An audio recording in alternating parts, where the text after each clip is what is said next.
people are almost always naked. There is A plus, A minus, and the fact that car is not a luxury was a cultural shock. Every single month you need to show up for the rent.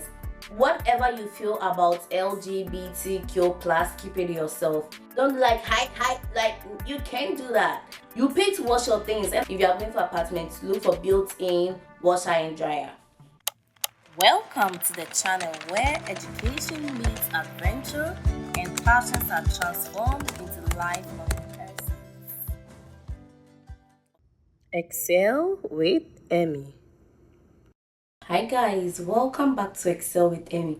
It seems like forever since I did a sit down video because of the YouTube live that we have been doing, the info section. So on this channel we talk about career, education, lifestyle. If these are subjects that are of interest to you, do not forget to hit the subscribe button. If you have been a frequent viewer on this channel, thank you so much. And if you have watched my video 1, 2, 3, 4, what are you waiting for? Please do subscribe to this channel. So let's delve right into today's video. We are talking about cultural shocks in the US. This is supposed to be fun, right? So it's not going to be like do this, do this, do this, but these are some of the things that stood out to me when I came as an international student. First, let's talk about the academic and grading system. First, the grading. Back home in Ghana, I went to Kenya, so our grading system, for you to get an A, you get 70 plus to get an A, right? But here, there is A plus, A minus, and so A plus can be as high as 98. And so some way the educational system here requires more of you than it requires of you back home, right? And that's something that stood out to us because when we came initially, we were like, hey, like A, 98, A, like Charlie, you bob. So it was kind of a shock to us. And also class participation is graded. And so if you while watching this video, as you have arrived in the United States, please don't think that people just choose to participate in class, right?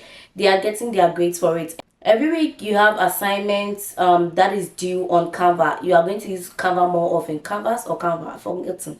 Yes, so you are going to use Canvas more often, and every week you have an assignment. So imagine you are taking 4 classes and you have assignment due every weekend. So in a weekend you might have like 3 or 4 courses that are due for assignments, and so that's also stood out to us. And class participation and these weekly assignments, they sum up to 30% of the grading, and the final exam sum up to 70%, which makes 100%. And then there is the open book examination where the teacher will tell you that you can bring your notes, you can bring your PowerPoint. Bro, don't be lied to.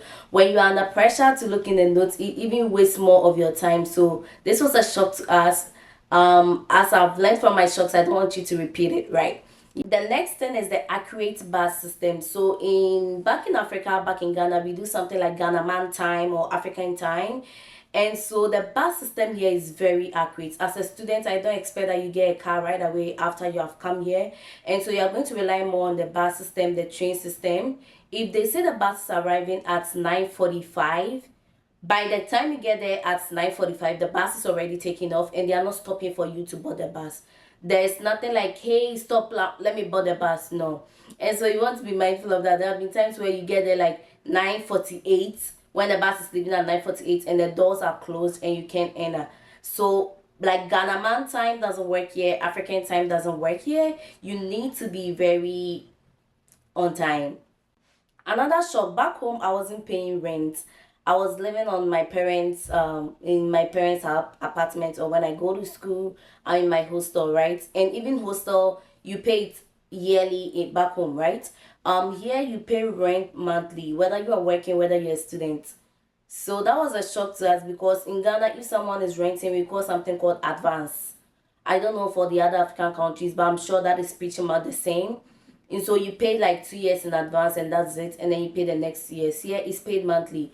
Imagine they are charging us in like yearly. We can't pay them, right? So they take a monthly. If it's $300 monthly, if you're working, you're paying $1,500. That is monthly. So that is a shock you want to be mindful of. You're not going to have to find like huge money to pay your rent, but also every single month you need to show up for the rent. Yeah.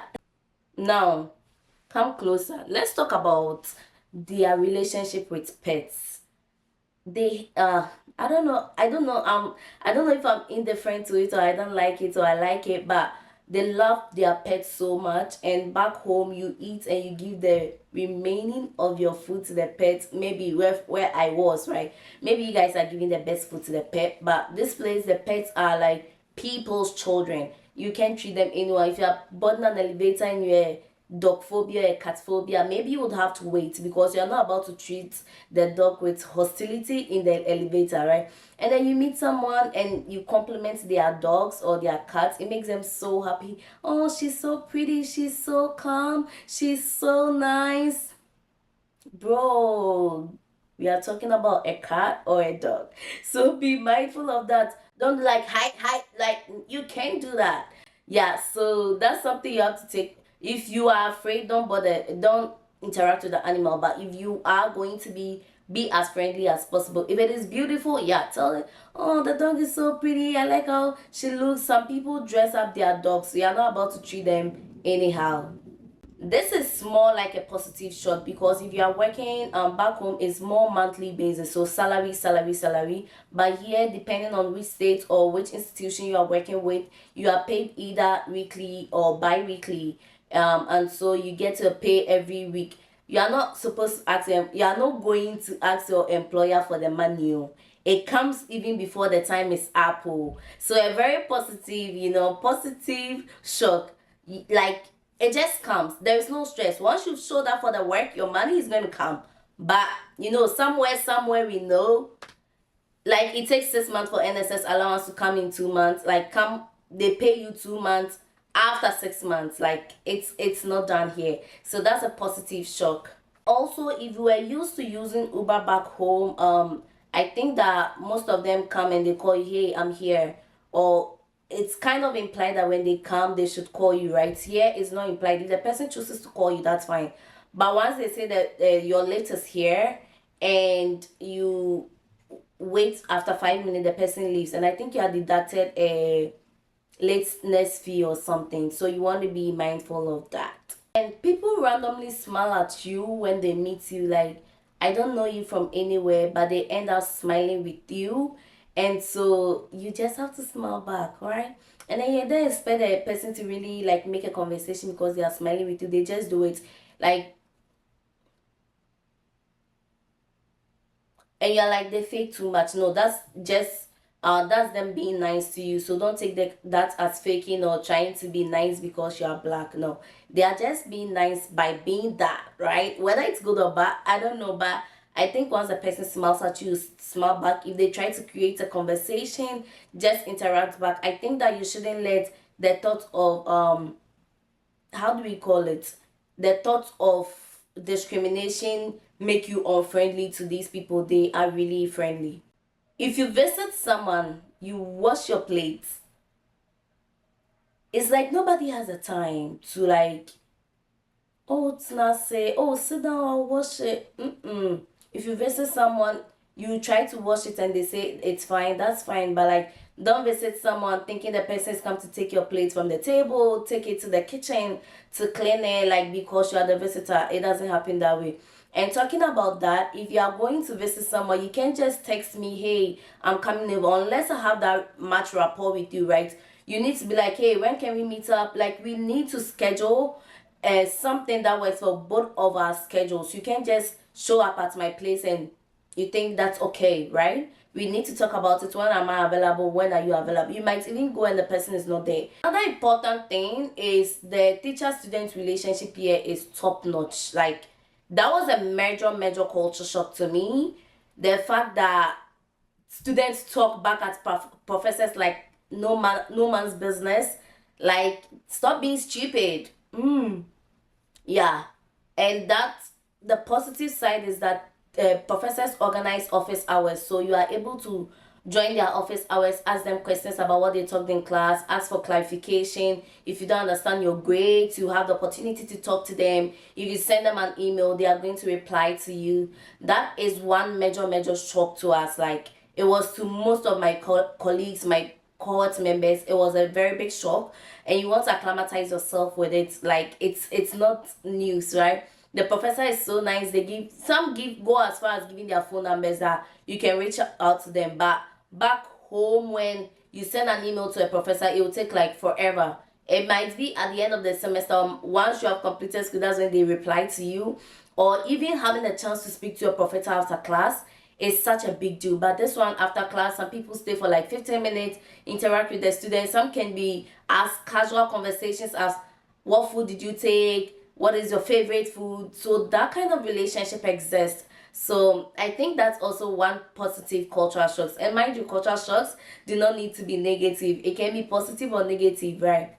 Now, if you go to a shop or a grocery shop, you go to any shop and they are selling an item for $5, don't expect that you are going to pay $5 at the counter.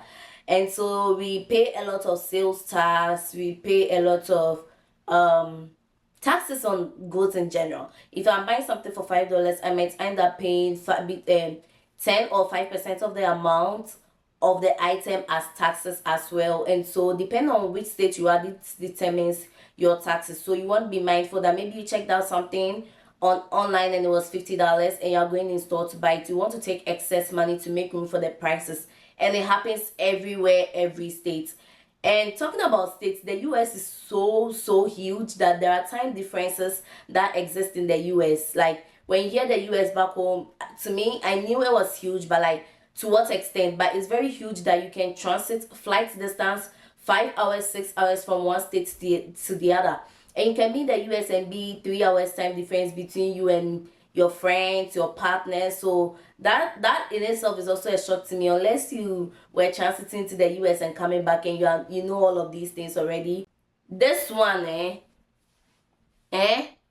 tipping providers, like if I've gone to buy something, service providers, if I've gone to a restaurant and someone says me at the end, they add on the receipt there is a space for tip, and it's not like, oh, you decide not to give the tip. More or less your tip is what helps the server to get money, because it's, I heard that they get like paid for very small amounts. So if you tip them, that's when they get the money. And this is more compulsory than it is voluntary. Like back home, if you are giving someone something after they've served you, it's because you're just trying to be nice. But this place is kind of expected of you. The expected amount is 15% of whatever you spent at the restaurant, right? And so that's a shock to me. I don't know, I'm indifferent with this one, but sometimes, like, if you are so rude, I'm like, what did you do to deserve my 15% of whatever amount I'm spending? After school, my apartment that I got, I did not get built-in washer and dryer in my apartment. There was washer and dryer outside my apartment that I can wash, but I need to buy and wash. So even if you are going to laundromat or any of these laundry companies, you pay to wash your things. And that's surprising, because back home, you fetch water, put it in the basin, you go to go. It takes hours, but you get it done, right? But here, you have to pay for it. Even in school, my apartment, they gave us certain, they made us download an app, and then they credited the app with money. So apartment was paying for washing. But indirectly, you're paying for the washing because you've paid for the apartment, and none of these services are included. So you do pay for washing your items. Like, who does that? If you're someone who washes every 3 days, imagine. It's not easy. Not at all. Yeah, so you wash you pay to wash your things as well, and that's not so good, because if your apartment rent is already expensive, so like my old apartment that I'm talking about, this one I have a built-in washing. So that's something you also want to look for if you are looking for apartments, is the washer and the dryer built-in. Most of the built-in in the apartment do not charge for the money, but the ones outside the apartment do charge you for money. I was paying 1.75 per wash. So if I wash 2 rounds and I dry 2 rounds, that's like $6 or $7. Imagine I'm washing like this every week. That's a lot of money at the end of the month or at the end of the year. So you want to be mindful of that. If you are going for apartments, look for built-in washer and dryer. There are coins, back home you spent coins and it was no problem. Like right now, I have a lot of coins that I don't know how to spend their coins even after how many years. I don't know, like there's a penny, quarter dollar, there's a like 50 cents. I don't even know. And it's very hard to use the coins. And talking about that, the cashless system is so serious. Unless you're living, I've lived in the whole East Coast before, as you all know, and that place, it's kind of, they use cash too. But West Coast, I barely see the use of cash. So you want to be mindful of that. Like if you are going somewhere, you want to research if they use cash or card, because if they don't use cash and you have cash, they won't even take it, bro. Like, so you want to take note of that as well. The cashless system is very serious. Even at church, we sit, some people sit and then give their offering on their phone. That's as serious as it is. And yeah, cashless system. And the Apple Pay, it works. You buy something, just tap your phone and you're good to go. If you are here and you don't know measurements, run and go and learn measurements. Oh, what is the weather going to be like? It's going to be 70 degrees outside. The person is talking about Fahrenheit, and 70 degrees Fahrenheit, I don't know which one. As of now, I'm getting used to the Fahrenheit that I'm not able to tell what Celsius it would be. But when you come in the beginning, you want to convert the Fahrenheit to Celsius to be able to tell the weather. If I tell you it's 70 degrees Fahrenheit, it's hot, but it's not like 80, 90, right? And if I tell you it's going to be like 40, it's cold. To me, that is cold. So you want to be, and then distance, like, oh, how far is it? 5 miles away. How far is it? 10 miles away. You then the map, 10 right, exits left. You want to learn the map and you want to acclimatize yourself with the distance units. It's very, very important. This one, I'm sure if you know any burger, the burger, I said it and you've heard it before, is ridiculously expensive to braid your hair or to barber your hair. I know someone who barbers their hair for $50. So if you are someone who is hairy or you always want to keep it low cut, then it means that $50 times how much in a year or in a month. Even if you barber 2 times in a month, that's $100 in a month. So that's ridiculously expensive. And to braid, you have to know someone to be able to pay like 120 to braid.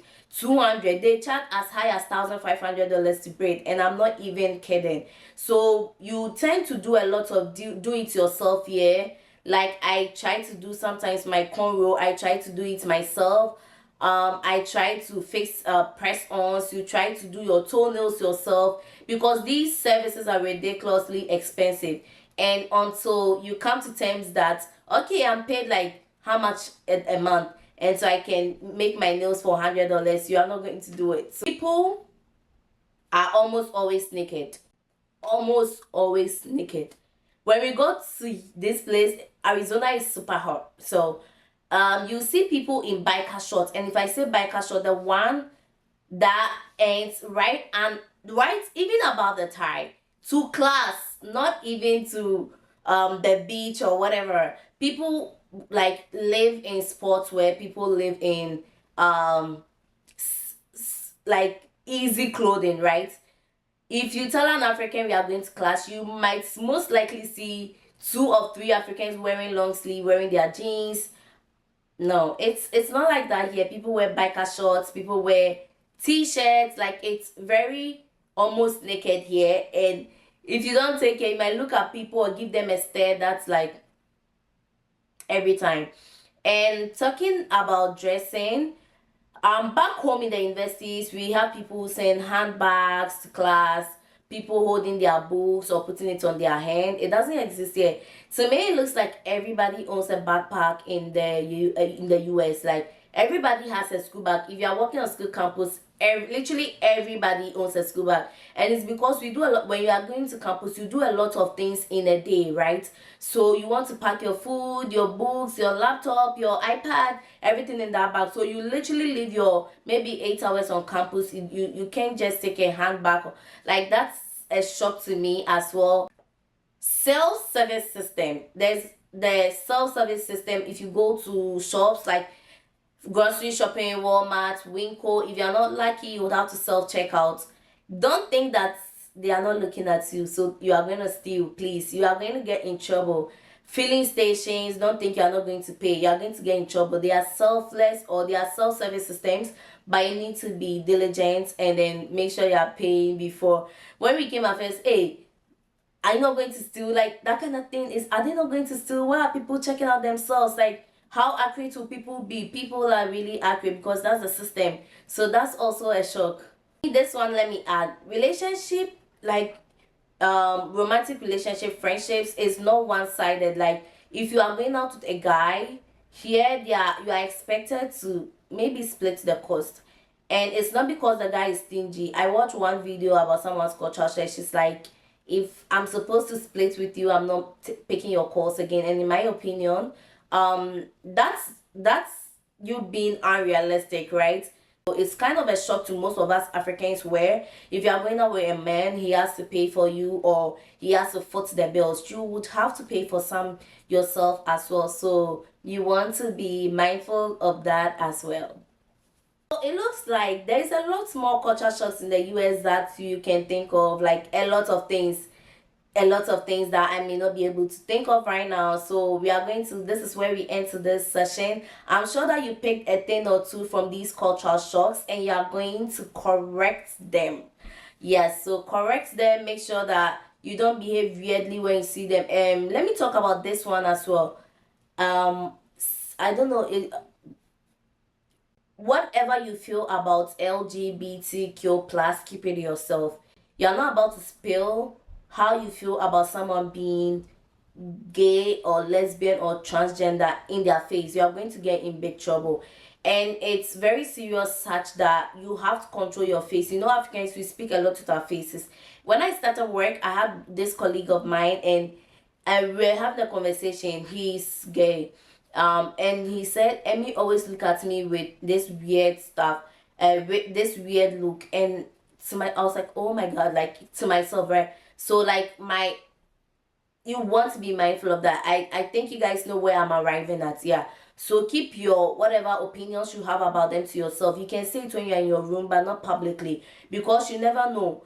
There are people who are not gay, they are not lesbian, they are not transgender, but they are advocates for them, and so you can get in big trouble for your comments and all of that. So you want to be mindful of that as well. Yeah, also, saying this is all of the things I can think about as my cultural shocks. And the fact that car is not a luxury was a cultural shock. Everybody owns a car. I think the culture shocks are a lot.